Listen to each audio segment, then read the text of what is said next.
வணக்கம் ஃப்ரெண்ட்ஸ், என்ன எல்லாரும் நல்லா இருக்கிறீங்களா? நான் இன்றைக்கு ஒரு உப்புமா ரெசிபியோடு தான் வந்திருக்கிறேன். சுவையான ஒரு ஸ்பைசியான கொஞ்சம் உரைப்பாக இருக்கக்கூடிய மாதிரி கார சுவை கூடின ஒரு உப்புமாவோடு தான் உங்களை இப்போ சந்திக்கிறேன். நீங்கள் என்னுடைய சேனலுக்கு புதுசுன்னு சொன்னால் ஸ்மைல் பி பாசிட்டிவ் என்ற என்னுடைய சேனலை சப்ஸ்கிரைப் பண்ணுங்கோ. அருகில் இருக்கிற பெல் ஐக்கனையும் கிளிக் பண்ணுங்க. அப்போ நான் போடுற வீடியோ உடனுக்குடன் நீங்கள் பார்க்கக்கூடிய மாதிரி இருக்கும். சரி, வாங்கோ இந்த ஈஸியான டேஸ்டியான உப்புமா எப்படி செய்கிறதுன்னு பார்ப்போம்.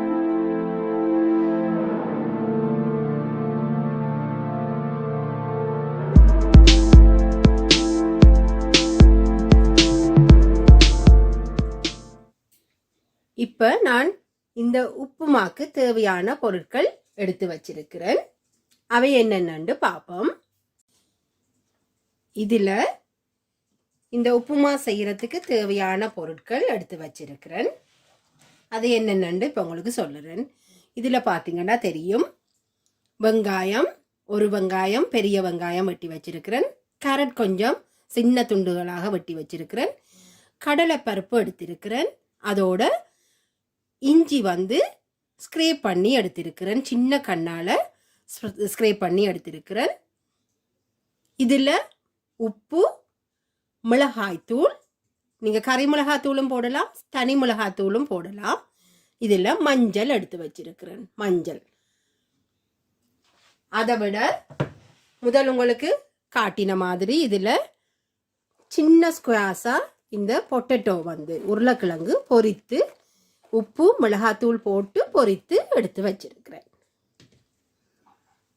இது எல்லாத்தோடையும் கடுகு, பெருஞ்சீரகம், உங்களுக்கு நார்மலா தாளிக்கிற அளவு கடுகு பெருஞ்சீரகம் தேவை.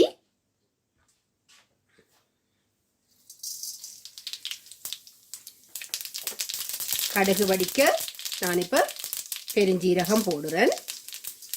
இதை எரிய விடாதீங்கோ. நல்ல குறைவான ஒரு மிதமான சூட்டில் வச்சுக்கொண்டு செய்யுங்கோ. எரிஞ்சா டேஸ்ட் இருக்காது. இப்போ உடனே நான் இதை ஒனியன்ஸை போட போகிறேன். வெங்காயம் முழுவதாக போட்டு வதக்க போகிறேன்.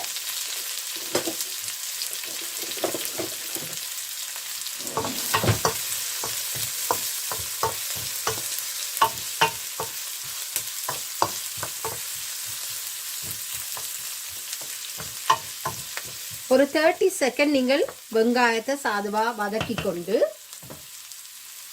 அதோட இந்த கடலைப்பருப்பு, நான் கடலைப்பருப்பு ஏன் முதல் போடையில்லைன்னு சொன்னால் அது கூட பொரிந்த மாதிரி வந்தால் எங்களுக்கு கடிபடுறோம், கூடுதலாக கடிபடும், கொஞ்சம் ஹார்டாகவும் இருக்கும்.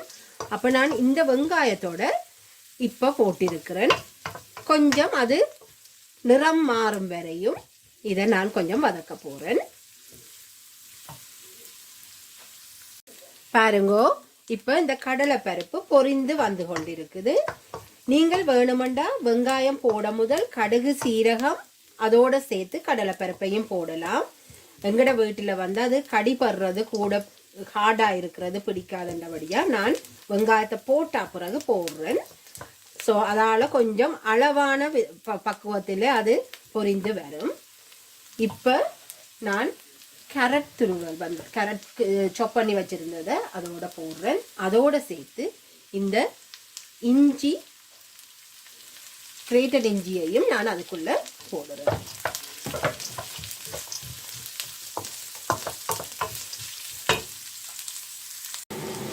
இதில் நான் சேர்த்த கேரட், வெங்காயம், கடுகு சீரகத்தோடு சேர்ந்து இஞ்சி பேஸ்ட் எல்லாமே வதங்கி நல்ல ஒரு வாசனை வந்து கொண்டிருக்குது.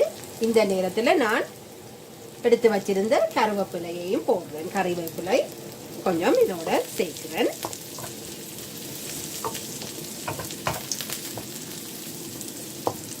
கொஞ்சமா இந்த வெங்காயம் எல்லாம் ஒரு பொன்னிறத்துக்கு மாறி வந்து கொண்டிருக்கீங்கள தான் நாங்கள் மிளகாத்தூள் அதுகள் எல்லாத்தையும் ஆட் பண்றது நல்லது.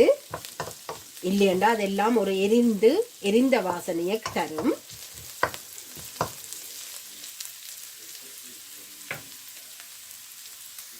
இப்போ இதில் பாருங்கோ, வெங்காயம் கொஞ்சம் கோல்டன் கலருக்கு வர தொடங்குது. அதே நேரம் அந்த கேரட்டும் கொஞ்சம் வதங்கி வந்திருக்குது. இப்போ இந்த நேரம் நான் பொரித்து வைத்திருந்த இந்த பொட்டேட்டோ துண்டுகள் எல்லாத்தையும் அதோட சேர்க்கிறேன். இதோட சேர்த்து கொஞ்ச நேரம் வதக்குறேன். ஏன்னு சொன்னா அந்த வெங்காயம் கேரட் எல்லாம் சேர்ந்த அந்த கலவை வந்து இந்த உருளைக்கிழங்கோடையும் கொஞ்சம் சேர்ந்தா சுவை இன்னும் கூடுதலாக இருக்கும். அப்போ நான் கொஞ்சம், நீங்கள் பயப்பட தேவையில்லை, டீப் ஃப்ரை செய்கிறபடியா இதை நாங்கள் கூட பொரித்தெடுத்தபடியா அது இந்த உருளைக்கிழங்கு வந்து பீபடாமல் அப்படியே அந்த சதுரங்களாக அப்படியே இருக்கும். நீங்கள் பயப்படாமல் மெதுவாக இப்படி கிளறி விடுங்கோ. நீங்கள் இந்த உருளைக்கிழங்கை வந்து முதல் பொரித்து வைக்காமல் கடுகு சீரகத்தோட போட்டு வதக்கியும் செய்யலாம்.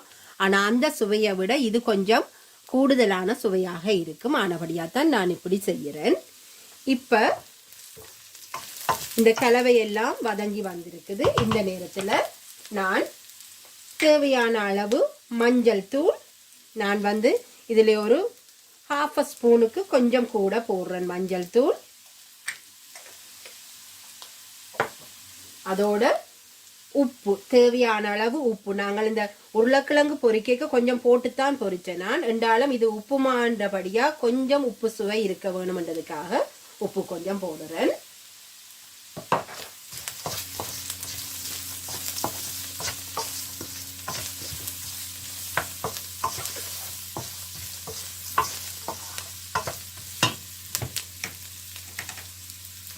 அதோட நான் மிளகாத்தூளும் போட போகிறேன். நான் வேறு கறி ஒன்றும் வைக்காமல் நாங்கள் உப்புமா தனியாகவே சாப்பிடுவோம். அதால் நான் மிளகாத்தூளை கொஞ்சம் எங்களோட உரைப்புக்கு ஏற்றவாறு நான் போடுறேன். உங்களோட வீட்டுக்கு தேவையான அளவு நீங்கள் போடலாம். இல்லை சேர்க்காமல் நீங்கள் செய்கிறண்டாலும் செய்து போட்டு ஏதாவது ஒரு கறியோட, ஏதாவது ஒரு குழம்பு வகையான கறியோட நீங்கள் சேர்த்து சாப்பிடலாம். இதை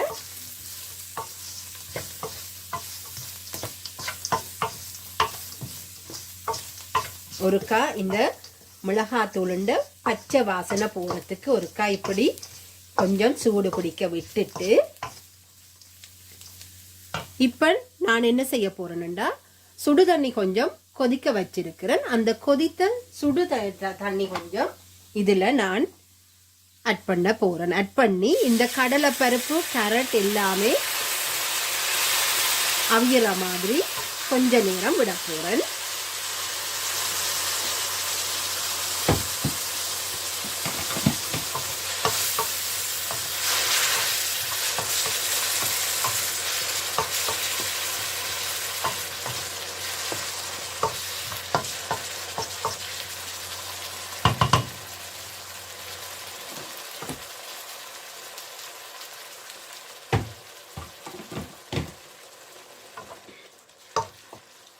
இப்படி தண்ணியை விட்டுட்டு நீங்கள் கொஞ்சம் அந்த உப்புண்ட டேஸ்டே ஒருக்கா பாருங்க.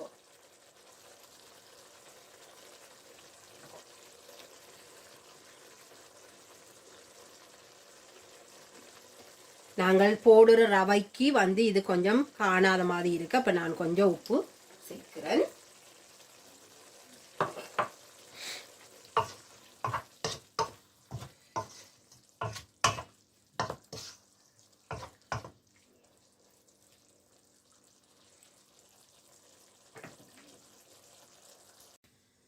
இப்போ இதில் நாங்கள் போட்ட மரக்கறிகள் எல்லாம் இந்த தாளித்த கலவையோடு சேர்ந்து தண்ணியில் வேக வைத்திருக்கிறேன். இப்போ நான் ஒரு சின்ன டிப்ஸ் ஒன்று தரப்போகிறேன்.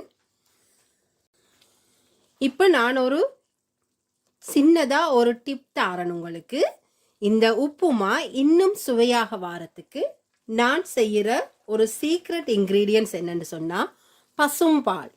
இந்த தண்ணி கொதிக்கிற போது கொஞ்சம் பசும்பால் விட்டீங்கள்னு சொன்னால் அந்த உப்புமா வந்து நல்ல மில்கியான ஒரு டேஸ்டோட நல்ல சுவையை கொடுக்கும். நீங்கள் இந்த பால் சேர்க்கறதுக்கு பயப்பட வேண்டாம். பால் விட்டுறதால அடுத்த நாள் வைத்து சாப்பிட முடியாமல் போகுமெண்டெல்லாம் நீங்கள் நினைக்க தேவையில்லை.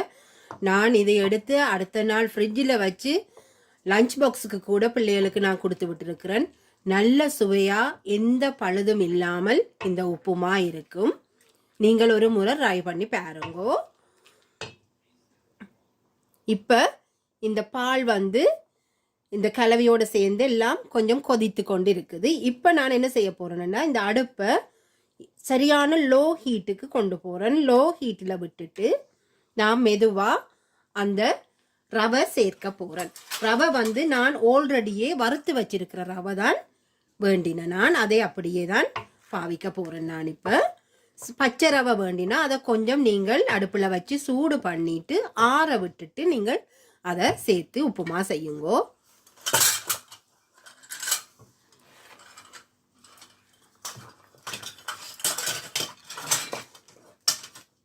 லோ ஹீட்ல விட்டுறபடியா ரவை டக்கண்டு இறுகாது. உங்களுக்கு ஒரு டைமை கொடுத்து கொண்டு இருக்கும், நீங்கள் கிண்டுறதுக்கு ஏற்ற மாதிரி.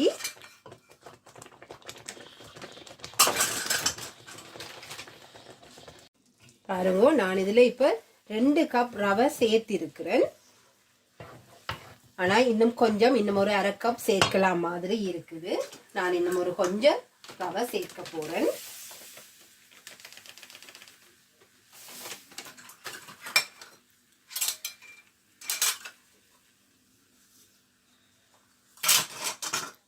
நீங்கள் லோ ஹீட்டில் நீங்கள் உப்புமாவை செய்தீங்கன்னு சொன்னால் ஒன்று ரவை நல்ல பதமாக அவிந்து கொண்டு இருக்கைக்கே நீங்கள் அந்த எக்ஸ்ட்ரா ரவையல் அந்த பதம் சரி வரையிலேண்டா கூட எக்ஸ்ட்ரா ரவை போட்டு நீங்கள் அதை சரியான பதத்தில் எடுக்கிறதுக்கு உங்களுக்கு ஒரு டைம் இருக்கும். நீங்கள் ஃபுல் ஹீட்டில் விட்டால் அது குயிக்காக அவிஞ்சு உங்களுக்கு அந்த ரவை பிறகு செகண்ட் டைம் நீங்கள் போடுற ரவை கறியோட சேராத மாதிரி வந்துடும்.